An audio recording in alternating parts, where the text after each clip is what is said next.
सबको जय सो, praise the Lord. आप सबों का फिर से ईश्वर के राज्य के सुसमाचार में बहुत बहुत स्वागत है।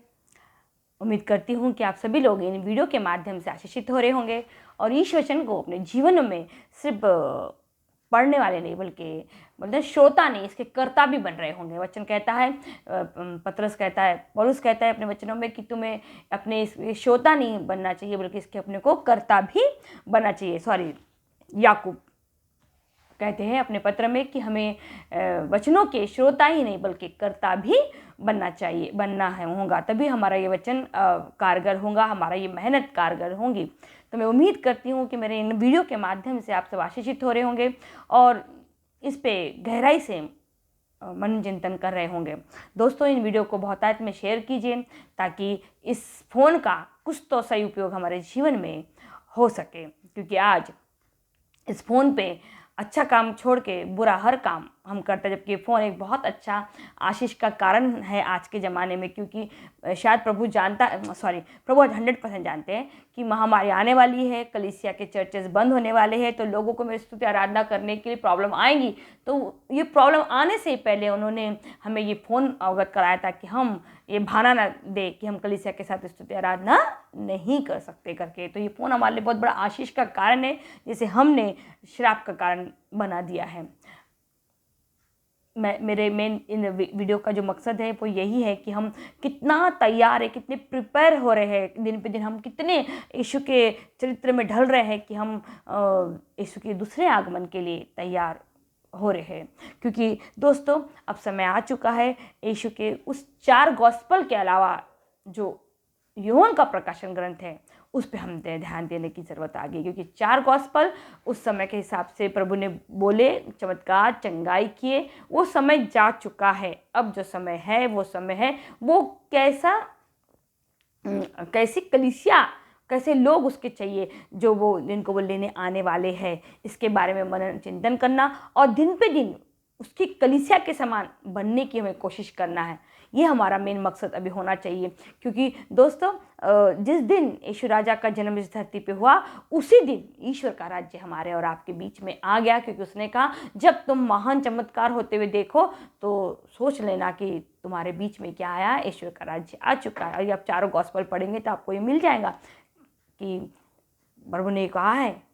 तो जिस दिन यीशु हमारे बीच में आके रहे उसी दिन से ईश्वर का राज्य हमारे बीच में आ गया। अब तो हमारा चुनाव है कि क्या हम उस यीशु के राज्य में एंट्री करने योग्य बने हैं या नहीं, कि आज भी हम वैसा ही जीवन जी रहे जो यीशु के आने के पहले था और अब दूसरे आगमन का समय आ गया और फिर भी हम सेम वैसा ही जीवन जी रहे जैसा यीशु के आने के पहले हमारे मानव जाति लोग जीते थे। क्योंकि अगर आप प्रकाशन वाक्य पढ़ोगे तो उसमें किस प्रकार की कलीसिया ईश्वर के राज्य में प्रवेश करेंगे इसके बारे में दिया गया है। तो उसका आप अगर प्रकाशन वाक्य का अगर आप 8वां पढ़ोगे तो उसमें लिखा है, पहले तो हम निर्गमन ग्रंथ में पढ़े। निर्गमन ग्रंथ में प्रभु ने जो सिनै पर्वत पर विधान दिया था मूसा को, उसमें उसने अपनी प्रजा के बारे में बताया कि उसकी प्रजा कैसी होनी चाहिए। यदि तो लिखा है निर्गमन ग्रंथ का 19:5, यदि तुम मेरी बात मानोगे और मेरे विधान के अनुसार चलोगे तो तुम सब राष्ट्र में से मेरी अपनी प्रजा बन जाओगे। मतलब दुनिया के किसी भी कोने पे आप क्यों ना रह रहे हो, और यदि आप ईश्वर का जैसे अन्य जाति के लोग जीवन जीते वैसा जीवन नहीं, जैसा प्रभु जीवन चाहता सा जीते हैं, तो वो आपको आश्वासन दे रहा है कि राष्ट्रों में से मेरी प्रजा बन जाओगे, क्योंकि समस्त पृथ्वी मेरी है। तुम मेरे लिए याजकों का राजवंश तथा पवित्र राष्ट्र बन जाओगे। ये पिता कह रहे हैं। मतलब आप संसार के किसी भी राष्ट्र में जीवन बिता रहे हो, किसी भी जाति के हो, आप कैसा भी पहनावा पहन रहे हो, आप कुछ भी खान पान कर रहे हो, लेकिन आपका आचरण पिता के बताए अनुसार है, तो पिता कहता है मैं तुमको उस राष्ट्र में से अलग कर दूंगा। मतलब आम होते हुए भी आप एक खास जीवन जी रहे, सब जैसा सब करते वैसा आप नहीं कर रहे, जो प्रभु को प्रिय वो आप कर रहे, तो प्रभु आपको आश्वासन दे रहा है कि मैं तुमको बड़े से बड़े राष्ट्र में क्यों ना हो, आप उसमें से आप एक अकेला सिंगल पीस भी क्यों ना हो, उसे मैं अलग क्या कर दूंगा, उस राष्ट्र में से अलग कर दूंगा। काय के लिए? ताकि वो याचक बने, राजवंश बने और पवित्र राष्ट्र बन जाए। अब आप प्रकाशित ग्रंथ में पढ़ोगे तो उसने वहां पर दिया है, इसके बाद मैंने, प्रकाशित वाक्य का 7:7-9, इसके बाद मैंने सभी राष्ट्रों, प्रजातियों और भाषाओं का एक ऐसा विशाल जनसमूह देखा जिसकी गिनती कोई भी नहीं कर सकेगा। वे उजले वस्त्र पहने तथा हाथ में खजूर की डालियां लिए सिंहासन तथा मेमने के सामने खड़े थे और ऊंचे स्वर से पुकार कर कह रहे थे, सिंहासन पर विराजमान हमारे ईश्वर और मेमने की जय। एक विशाल जनसमूह है, लेकिन वो कैसा है, कहाँ से आया है? वो सभी राष्ट्रों में से चुना गया है, यानी मतलब कलीसिया सभी राष्ट्रों में से चुनी जाएंगी। वो किसी भी वंश की हो सकती, कलीसिया किसी भी प्रजाति की हो सकती, कलीसिया की कोई भी भाषा हो सकती। ये बात हमको इस बात से अवगत कराती है कि हम इंग्लिश बोलने से क्रिश्चियन नहीं बनते या अंग्रेजी नाम रखने से हम क्रिश्चियन नहीं बनते, क्योंकि प्रभु ने यहाँ लिखा है किसी भी वंश, किसी भी प्रजाति, कोई भी भाषा हो, लेकिन ये वो कलीसिया है जो प्रभु की आज्ञाओं को क्या करेंगे, पालन करने वाले लोग होंगे। और ये किसी भी राष्ट्र में हो, प्रभु ने क्या करेगा, अपने राष्ट्र में से अपने लिए अलग कर देगा। और अलग करने के बाद उन्हें क्या, वो कैसा जीवन बिताएंगे, उनके वस्त्र उजले हो जाएंगे, उनके हाथ में खजूर की डालियां होंगी और वो सिंहासन पे विराजमान ईश्वर और उसके मेमने की स्तुति आराधना कर रहे होंगे।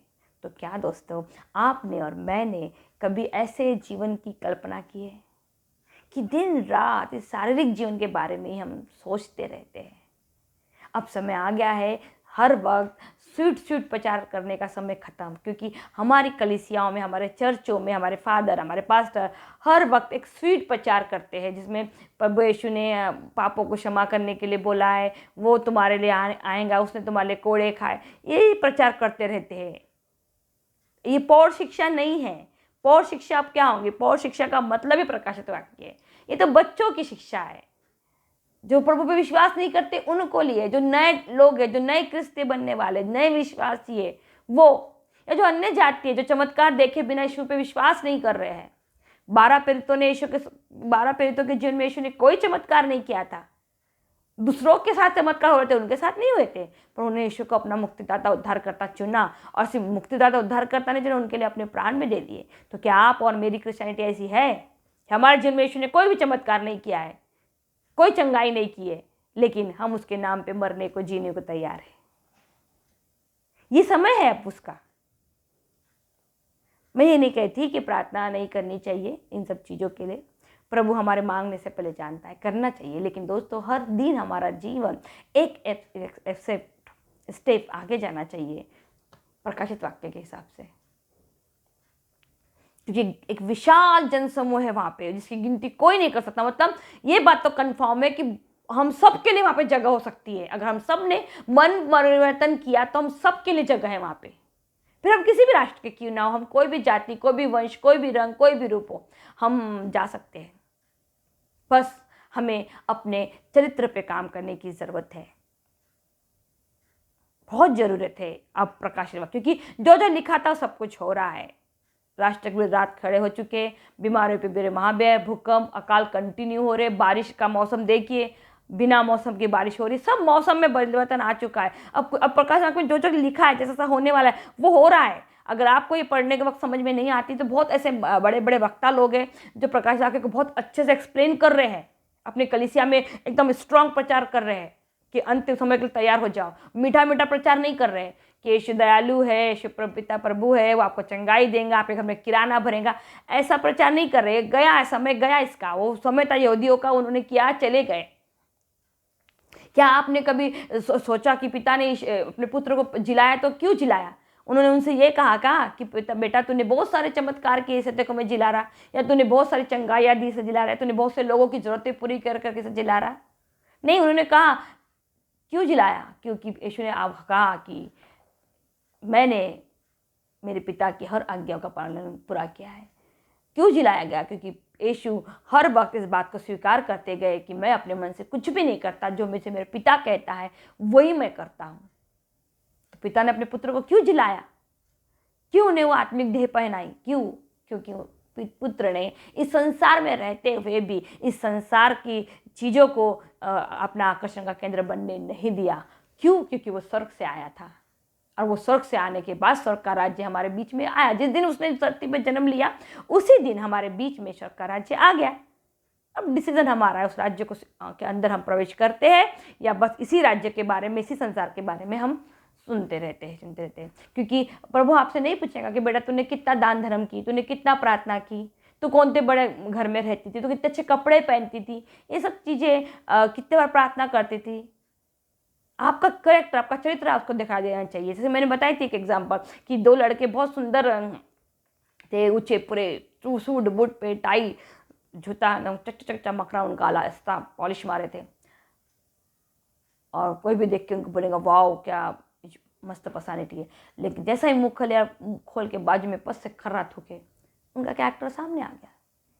आपके कपड़े, आपकी गाड़ी, आपका कार, आपका घर, ये आपकी पहचान नहीं है, ये आपके शरीर की पहचान है। आत्मा की पहचान क्या है? आपका मुंह जैसा ये खुलेगा, आपका कैरेक्टर बाहर निकल के आ जाएगा कि आप कैसे हो, आप कितने पैसे। आज बोलते हैं कि अक्षय सबसे ज़्यादा करोड़पति व्यक्ति है बॉलीवुड में, आज चल रहा है। लेकिन अगर अक्षय सर का अगर कल मृत्यु होती है तो वो अपने करोड़पति का क भी लेके साथ में नहीं जा सकते।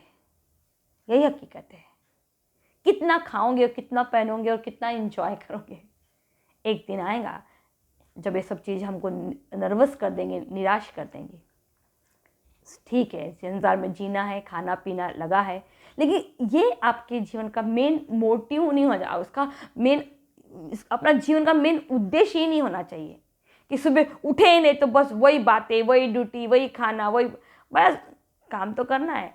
अगर आप सबों के पास मोबाइल है और आप सोशल मीडिया पे जुड़े हुए हो तो आपका समय है, क्योंकि सोशल मीडिया पे 2 सेकंड तो लगता होगा ना चैटिंग करने के लिए, ज़्यादा नहीं तो देते हो ना आप। आज सबसे ज़्यादा इंटरनेट का इस्तेमाल रात को होता है। क्यों? अगर आपका समय नहीं है, आप लोग बिजी है, तो फिर इतना नेट जा कहाँ रहा? सबसे ज़्यादा आज कमाई इंटरनेट वाले कर रहे हैं। तो अगर आपका समय नहीं है तो ये समय, ये नेट कमाई आप किसको करके दे रहे हैं? तो दोस्तों, अपने आप से झूठ बोलना बंद कर दीजिए, क्योंकि न्याय आपका मैं या कोई व्यक्ति नहीं करने वाला, ये तो प्रभु करने वाले हैं। और हमारे पिछली जो कहानियाँ है, इतिहास है, उसको देख के हमें सुधरना है, न कि प्रभु को ब्लैकमेल करना है। प्रभु तू दयालु है, तू पापियों को बचाने आया था, हम पापी है प्रभु। हम कई ऐसे परिवार है जिनको वंशावली से क्रिश्चियनिटी मिली है, लेकिन उनके परिवार में क्रिश्चियनिटी कहीं दिखती नहीं, वो अन्य जातियों के समान ही जीवन जी रहे, क्योंकि माँ बाप क्रिश्चियन थे तो बच्चे क्रिश्चियन है। उनका अपना क्रिश्चियनिटी का कोई जीवन नहीं है, कोई एग्जाम्पल ही नहीं है। दोस्तों, अब समय गया कि हम उन 4 गॉस्पेलों के बारे में ज़्यादा बात, अब समय आ गया है हम अपने उस क्रिस्तीय जीवन के बारे में मन चिंतन करें जो हम पैदा होने से लेकर अब तक हमने बिताया। ऐसा होता है ना, 10वीं 12वीं के पहले एक एग्ज़ाम होती है जिसमें एक प्री टेस्ट लिया जाता है कि बच्चों को चेक करने के लिए कि भैया आपने जो भी पढ़ा साल भर तो उसमें क्या है। ये वही समय है। आखिरी एग्जाम के टाइम में कोई पढ़ाई नहीं करता, वो रिविज़न करता ना, भैया हो गया समय, अभी अभी कौन रट्टा मारेगा, अब तो रिविज़न करेंगे हम। ये वही समय है, अब रिविज़न का समय आ गया। रिविज़न कीजिए कि जितना भी साल से आप क्रिश्चियन है, पैदा होने से लेके अब तक का आपने और मैंने ऐसे कौन से झंडे गाड़े हैं जिसमें हम ये विशाल जनसमूह में शामिल होने योग्य बने हुए हैं, या हम इस योग्य बने हैं कि हमारे कपड़े, हमारे मन के कपड़े से वस्त्र इतने उज्जवल हो चुके हैं, हमारा कैरेक्टर में इतना इशू आ चुका है कि हम उसकी स्तुति आराधना करने के लिए सिंहासन पे विराजमान हमारे ईश्वर कि हम सामने हम खड़े हैं, मेमने के साथ सामने खड़े हैं, हम खजूर की डाले। इमेजिनेशन तो करके देखिए। पर हाँ मेरे दोस्तों, हम किसी की बीबी, किसी की माँ, किसी के बच्चे बन के नहीं जाने वाले हम स्वयं। और वैसे भी आज का हर दूसरा इंसान को सब पता है, तो जिन्हें सब पता है उन्हें और क्या बताना। कोई व्यक्ति ये बोले कि मुझे कुछ नहीं पता है तो हम उसे कुछ बता तो भी सके, लेकिन जिसे पता है वो ऑलरेडी गूगल बन के घूम रहा है। आज का हर दूसरा व्यक्ति गूगल है, कुछ नहीं करना पड़ता, टाइप करो आपको जानकारी प्रोवाइड कर देंगे। पर अफसोस इस बात का है कि जो व्यक्ति गूगल बन के घूम रहा है उसे अपने आप को छोड़कर हर दूसरे व्यक्ति की जानकारी है। उसका अपना जीवन कितने नर्क में जा रहा है उसे पता ही नहीं है, और दूसरों को ज्ञान बांटने में लगा हुआ है। तो दोस्तों, ये समय है ये सोचने का कि उस विशाल जनसमूह में मैं हूं क्या।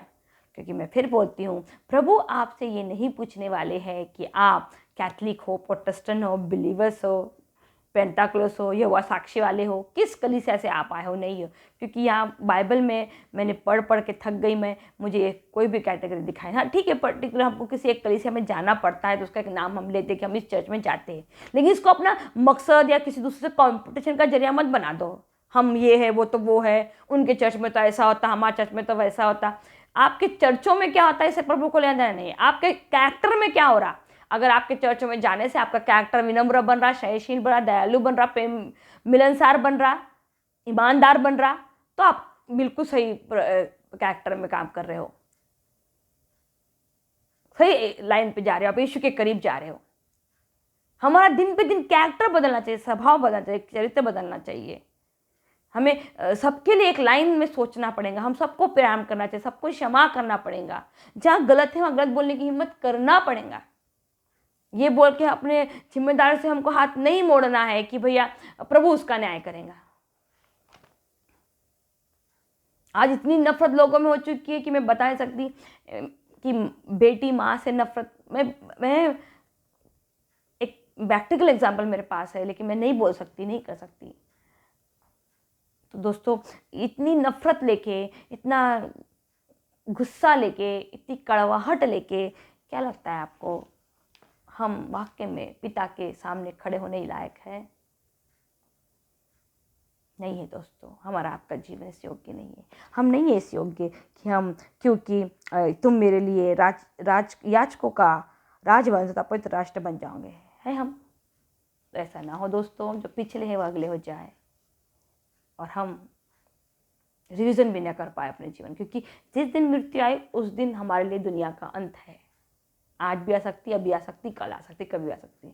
तो क्या आप तैयार है, प्रिपेयर है ये बोलने के लिए कि प्रभु हाँ मैंने ऐसा काम किया है कि मेरे को तो जब भी उठाए मैं खजूर की डाली लेके उज्जवल वस्त्र पहने तेरे सामने खड़े रहूंगी। दोस्तों, प्रकाशित वाक्य पे मन चिंतन करना शुरू कर दीजिए, इसका अध्ययन करना शुरू कर दीजिए, क्योंकि जो भी चीज़ें प्रभु ने बोली है वो सब के सब अब पूरी होने पे आखिरी कगार पर है। प्रभु कब अपने गुस्से का प्याला, जैसे प्रकाश वाक्य में लिखा है कि प्रभु अपने गुस्से का एक एक कटोरे उंडेलेगा। अगर आपको ये शब्द प्रकाश वाक्य नहीं समझ में आता तो बहुत बड़े अच्छे याचक लोग हैं, शुद्ध हिंदी में एकदम अच्छे से आपको प्रकाश वाक्य के एक शब्द का एकदम अच्छे से एक्सप्लेनेशन करेंगे। और यदि आपको नहीं भी समझ में आ रहा तो आप मुझे भी फ़ोन करके पूछिए, तो मैं भी ज़रूर आपको बताऊंगी, कोशिश करूंगी अपने से जितना मुझे आता है बताने का, क्योंकि मैं भी उतना डीप में मैं भी नहीं जानती, लेकिन मैं कोशिश ज़रूर करूंगी आपको समझाने की।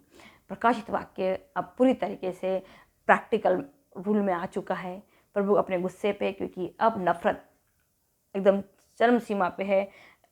लोगों का जो क्रेज है घरों को लेके, प्रॉपर्टी को लेके, फंक्शंस को लेके, वो एकदम अपने चरम सीमा पे है।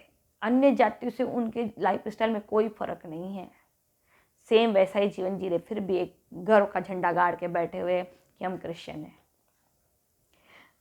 आमटे सर क्रिश्चियन नहीं है, उनकी मिसेस क्रिश्चियन नहीं है, लेकिन उन्होंने अपना पूरा जीवन, अपना पूरा एजुकेशन मानव जाति को दे दिया। आपको क्या लगता है कि प्रभु के सामने में एक क्रिश्चियन खड़ा रहेगा बपतिस्मा लिया हुआ, और एक जगह पे आमटे बाबा सर खड़े रहेंगे, उनका पूरा परिवार, जिन्होंने शहर के जीवन को छोड़ के, मौज मस्ती को छोड़ के, पार्टीज को छोड़ के आम आदिवासी गांव की सेवा करने के लिए पूरा घर ही आदिवासी गांव में शिफ्ट कर दिया। क्या लगता है आपको यीशु किसको चुनेगा? क्रिश्चियन को? आमटे को छोड़ देंगे? मेरे हिसाब से तो आमटे को चुनेंगे, क्योंकि उन्होंने अपना पूरा जीवन मानव जाति की सेवा में लगा दिया। और वैसे ऐसे आदिवासी के लिए जो काले हैं, नीले, अनएजुकेटेड है, जिनको किस चीज़ का सेंस नहीं है, कपड़े पहनने का भी सेंस नहीं है, ऐसे लोगों की सेवा वो कर रहे हैं। आज भी हमारे इंडिया में कई ऐसे गांव है जहाँ पे ईश वचन को बहुत जगह है। हम नहीं जाके वहाँ प्रचार कर सकते तो कम से कम जो लोग ये प्रचार कर रहे हैं उनकी मदद कर सकते हैं, और जो लोग इनके काम कर रहे हैं ऐसे क्षेत्र में, ऐसे लोग की हम मदद कर सकते हैं। दूसरा, ये समय आ गया है इस वचन को प्रैक्टिकली अपने आप पे अप्लाई करने का। समय गया कि दूसरों से हम क्या कर सकते हैं, क्योंकि दोस्तों आज का इंसान एक शहरी इंसान बहुत बिजी हो चुका है, काय में, अपने लाइफ स्टाइल में। उसके पास सब चीज़ों के लिए समय है, पर प्रभु की स्तुति आराधना करने के लिए समय नहीं है।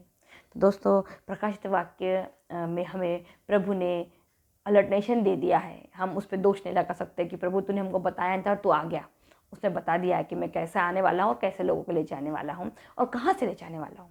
इसलिए पर्टिकुलर अपने आप को किसी एक संस्था से जोड़ के उस पर गर्व करके, या किसी एक इंग्लिश नाम को लेके या इंग्लिश बोलने वाले लाइफ स्टाइल को लेके गर्व मत कीजिए। गर्व अगर करना है तो यीशु के नाम पे कीजिए, क्योंकि यीशु ने पतरस से कहा कि मैं तुझ पे अपनी चट्टान बनाऊंगा, अपनी कलीसिया को खड़ा करूंगा। क्योंकि प्रभु को विनम्र लोग पसंद है, जो झुकना जानते हैं। तभी तो प्रभु उनका इस्तेमाल अपने लिए करेगा। अगर जो लोग कड़क है, अकड़े हुए हैं, जो अपनी सोच से बाहर नहीं निकलते, तो प्रभु के विचारों को कैसे अप्लाई करेंगे? कि प्रभु का काम खत्म हो चुका है। अब आप 12 प्रेरितों को देखिए, उनके जीवन में ईश्वर ने कोई चमत्कार नहीं किए, लेकिन उन्होंने अपना पूरा जीवन यीशु को दे दिया। वो 12 प्रेरित कौन है? वो याचकों का वर्ग, राजवंश कौन है? वो हम है, क्योंकि हम खानदानी क्रिश्चियन है। हम 80 साल 90 साल से हमारे पूर्वजों ने हमें क्रिश्चियनिटी गिफ्ट में दी है।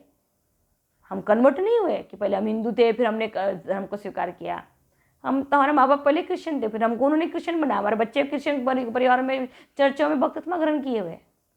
तो हम प्रेरित लोग के वंशों में हैं। तो हमको करना क्या है? हमको करना ये है कि हमको यीशु के चमत्कारों के पीछे नहीं, उसके शिक्षा के पीछे भागना है।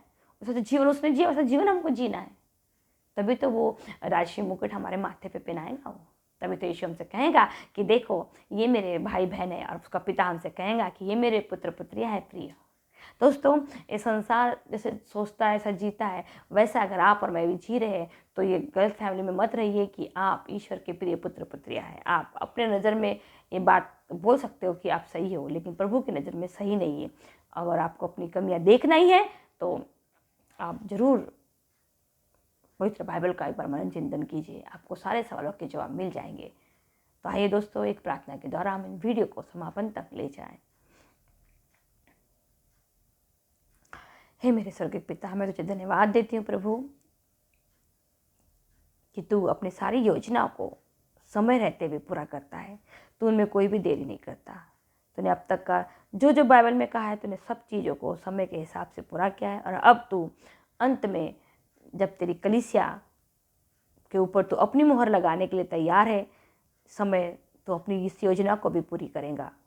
प्रभु, मैं तुझसे विनती करती हूँ कि तेरी जो कलीसिया है, जो शायद किसी भी राष्ट्र में हो सकती है, किसी भी देश में, किसी भी भाषा की हो सकती है, किसी भी जाति वंश की, तो उन्हें पवित्र आत्मा प्रदान कर, ताकि वो ज़्यादा से ज़्यादा मात्रा में तेरी उस पवित्रता को ग्रहण करे। क्योंकि प्रभु, वचन कहता है कि एक विशाल जन समूह है वहाँ पर, जिसको कोई नहीं गिन सकता है। उसका मतलब ये प्रभु, तूने हर एक किसी के लिए स्वर्ग के द्वार खोल के रखे हुए, हर किसी को खुले हाथों से इन्विटेशन दिया है कि आ जाओ इस जन समूह में और मेरी स्तुति आराधना करो। खजूर की डालियाँ लिए, उजले वस्त्र पहने हुए प्रभु, तू अपनी कलीसिया को ज़्यादा से ज़्यादा मात्रा में प्रभु पवित्र कर, उन्हें उजले वस्त्र पहना, ताकि वो सब खजूर की डालियाँ लिए हुए आपकी और आपके पुत्र यीशु की स्तुति आराधना कर सके।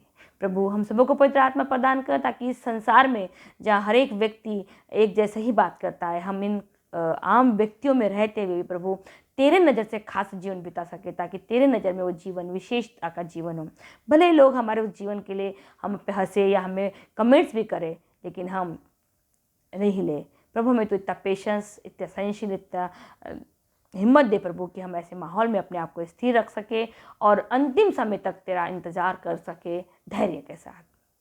ये प्रार्थना मैं तुझसे करती हूँ मेरे पिता, तेरी पूरी कलीसिया के लिए और उनके लिए जो ये वीडियो को देख रहे प्रभु और इन वीडियो के माध्यम से आशीषित हो रहे प्रभु, उन सबों को भी मैं तेरे चरणों में रखती हूँ कि वो इस पवित्र कलीसिया में शामिल हो जाए और तू उन्हें पवित्र आत्मा प्रदान करे। प्रभु, मेरी ये प्रार्थना तो स्वीकार कर, तेरे पुत्र मेरे मुक्तिदाता उद्धारकर्ता यीशु मसीह के नाम पे, आमीन।